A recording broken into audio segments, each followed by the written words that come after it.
रात के 10 बज रहे थे। विशाल अपने कमरे में बिस्तर पर लेटा हुआ था।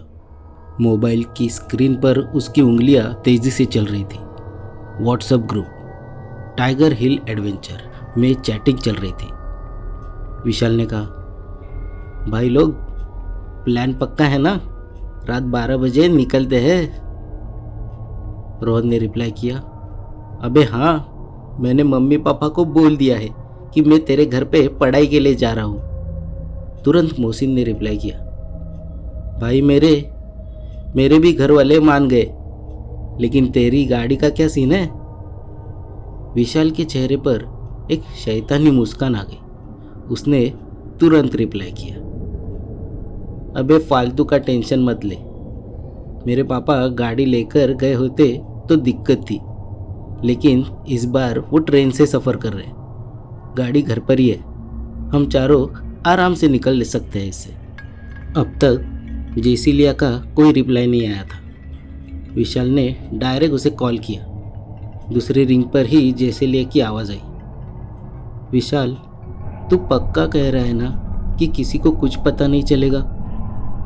अरे यार चिल कर, किसी को कुछ नहीं पता चलेगा। तू घर में बोल दे मैं तेरे को लेने आ रहा हूँ। हम घर पे जाके पढ़ाई करने वाले, फिर सीधा निकल लेंगे टाइगर हिल के लिए।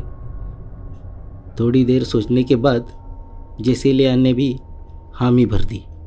प्लान सेट हो चुका था। रात के 11:30 बजे चारों विशाल के घर पर जमा हुए।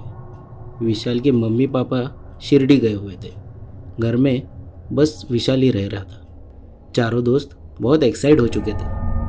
मोहसिन ने कहा, भाई टाइगर हिल पर सुना है कुछ अजीबोगरीब चीज़ें होती है, तू लोगों को डराने के लिए ही लेके जा रहे हैं ना वहाँ पे?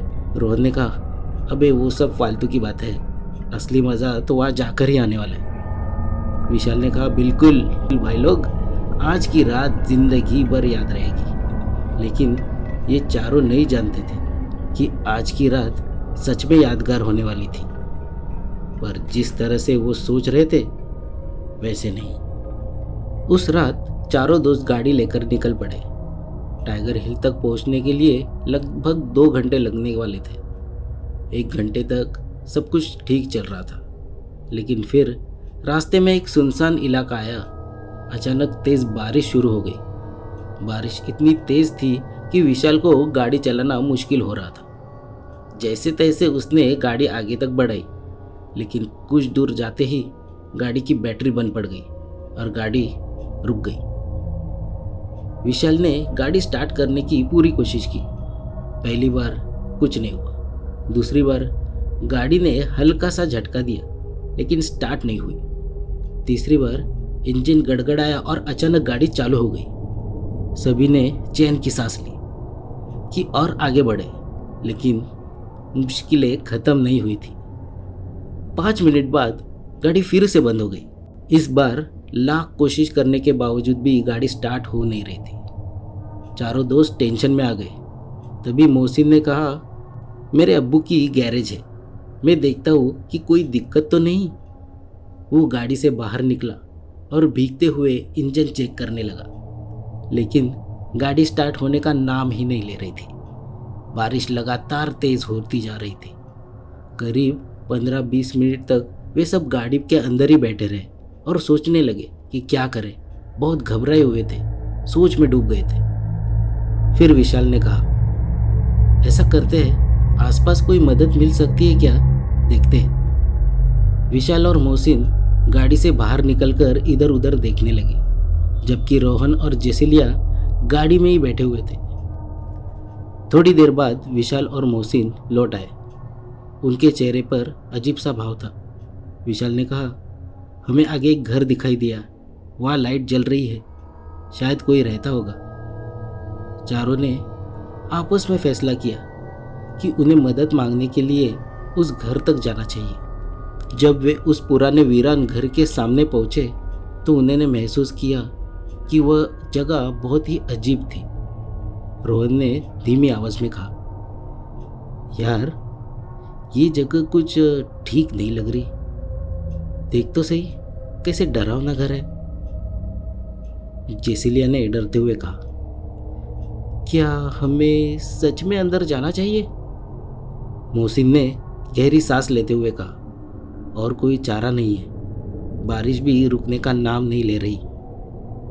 विशाल ने कहा, ठीक है चलो अंदर चलते हैं। लेकिन उन्हें नहीं पता था कि इस फैसले से उनकी जिंदगी हमेशा के लिए बदलने वाली थी। विशाल ने उस घर का पुराना दरवाजा 3 बार खटखटाया। थोड़ी देर बाद अंदर से दरवाजा खुलने की आवाज आई। दरवाजा हल्का सा खुला और अंदर का नज़ारा देखकर चारों के रोंगटे खड़े हो गए। मध्यम जलती लालटेन की रोशनी में एक 80-82 साल की बूढ़ी औरत खड़ी थी। उसका चेहरा अजीब और डरावना था। झुर्रियों से भरा चेहरा, सुकड़ी हुई त्वचा और उसकी गहरी बूझी हुई आंखें अंधेरे में चमक रही थी। उसने एक कर्कश आवाज में पूछा, तुम लोग कौन हो? यहाँ क्या कर रहे हो? चारों ने हिम्मत जुटाकर अपनी समस्या बताई। बूढ़ी औरत ने धीरे से दरवाजा खोला और उन्हें अंदर बुला लिया। घर के अंदर घुसते ही चारों को एक अजीब सी ठंडक महसूस हुई। ऐसा लग रहा था कि मानो वहाँ बरसों से कोई साफ सफाई नहीं हुई है। हर तरफ धूल जमी हुई थी। दीवारों पर पुराने जाले लटके हुए थे और कोनों में कई अजीब मूर्तियां और सामान रखा हुआ था। लेकिन जो सबसे डरावने वाली बात थी वह ये कि बूढ़ी औरत इस घर में अकेली नहीं थी। उसने बताया कि उसका पति भी यहाँ रहता है, मगर वह कहीं नजर नहीं आ रहा था। एक अंधेरे के कमरे से एक भारी आवाज आई, कौन आया है? चारों डर के मारे सिहर गए। बूढ़ी औरत ने कहा, वो मेरे पति हैं, लेकिन वो ज्यादा लोगों से मिलते नहीं, बस अपने कमरे में ही रहते। चारों को कुछ अजीब लगा, लेकिन वे कुछ कह नहीं पाए। बूढ़ी औरत ने खुशी खुशी चारों को खाने के लिए पूछा। पहले चारों ने मना कर दिया, लेकिन फिर उन्होंने कहा, मैंने आज मटन बनाया है। यह सुनते ही विशाल, रोहन, मोहसिन और जेसिलिया के मुंह में पानी आ गया। उन्हें नहीं पता था कि यह रात उनकी जिंदगी की सबसे भयानक रात में आने वाली थी। कुछ देर बाद डिनर टेबल पर चारों के लिए खाना तैयार हो चुका था। बूढ़ी औरत ने हंसते हुए उनकी प्लेटों में खाना परोसा और बोली, चलो खाना शुरू करो। कौन सा टुकड़ा चाहिए? मटन का चाहिए टुकड़ा?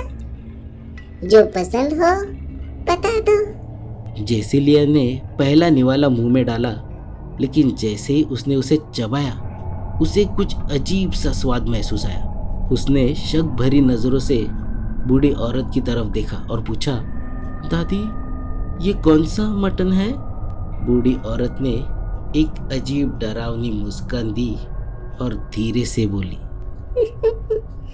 ये इंसान का मटन है। इतना सुनते ही चारों के पैरों तले जमीन खिसक गई। उनके हाथ कांपने लगे, पसीने से तरबतर हो गए थे चारों। जेसिलिया ने झट से मुंह में से वो निवाला थूक दिया और उल्टी करने लगी।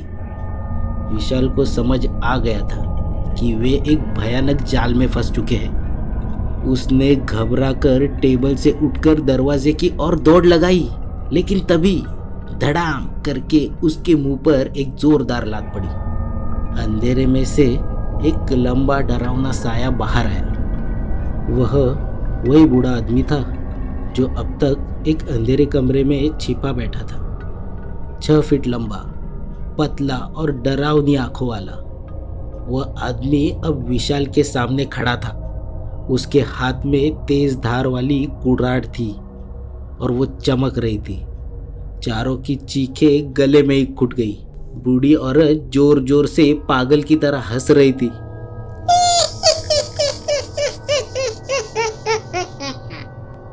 और अगले ही पल विशाल के सिर पर कुराड़ी का एक वार पड़ा। खून की एक मोटी धार बह निकली। विशाल तड़पते हुए जमीन पर ही गिर पड़ा। बूढ़े ने उस पर एक के बाद एक 3 वार और किए और विशाल की लाश खून से लथपथ हो चुकी थी। बाकी तीनों की हालत खराब हो गई। वो चिल्लाते हुए अलग अलग दिशा में भागने लगे। जेसिलिया और रोहन एक साथ ऊपर की ओर भागे, जबकि मोहसिन नीचे ग्राउंड फ्लोर के अंधेरे कमरे में घुस गया। बूढ़े आदमी की आंखों में खून उतर आया था। उसने विशाल की लाश पर फिर से कुऱ्हाड़ी चलाई और अब मोहसिन की तलाश में दौड़ पड़ा। मोहसिन कमरे में छिपने की कोशिश कर रहा था, लेकिन बूढ़े ने उसे दबे पांव पकड़ ही लिया। 3 कुऱ्हाड़ी के वार और मोहसिन भी मर चुका था। अब बूढ़ा गुस्से में गरजता हुआ जेसिलिया और रोहन की तलाश में ऊपर चला गया।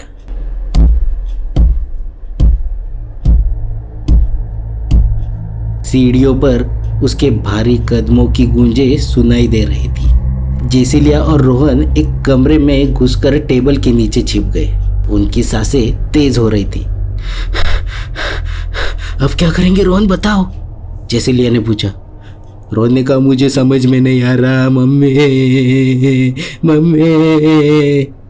रोहन जोर जोर से रो रहा था। जेसिलिया ने उसे कहा, रोहन रो मत, वो आ रहा है, वो हमें सुन लेगा। रोहन रोहन ऐसा मत कर। उन्होंने अपने मुंह पर हाथ रख लिया ताकि उनकी आवाज बाहर तक ना जाए। दरवाजे पर एक साया पड़ा। बूढ़ा वही खड़ा था। उसकी आंखें अंधेरे में भी चमक रही थी। अब उनका मौत से सामना हो चुका था। बूढ़े की क्रूर मुस्कान और खून से सने कपड़े देखकर दोनों की रूह कांप गई। वो रोते रहे और अपने ही फैसले पर पछताते रहे। अगर आज वो सच में विशाल के घर पे पढ़ाई कर लेते तो आज वो बच जाते, लेकिन अब बहुत देर हो चुकी थी। बूढ़ा उनकी ओर लपका और एक ही वार में दोनों को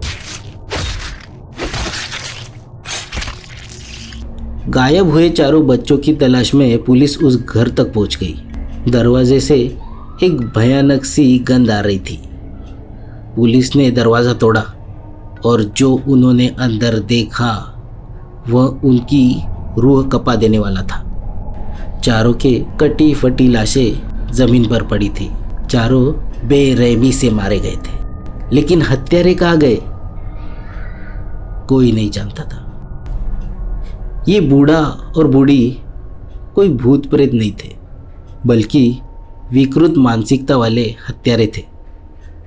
वे हर कुछ महीने में जगह बदलते थे, लोगों को अपना शिकार बनाते और फिर अगले गांव में जाकर बस जाते थे। इसीलिए पुलिस उन्हें कभी पकड़ नहीं पाई और शायद वे आज भी कहीं किसी और शिकार की तलाश में हो।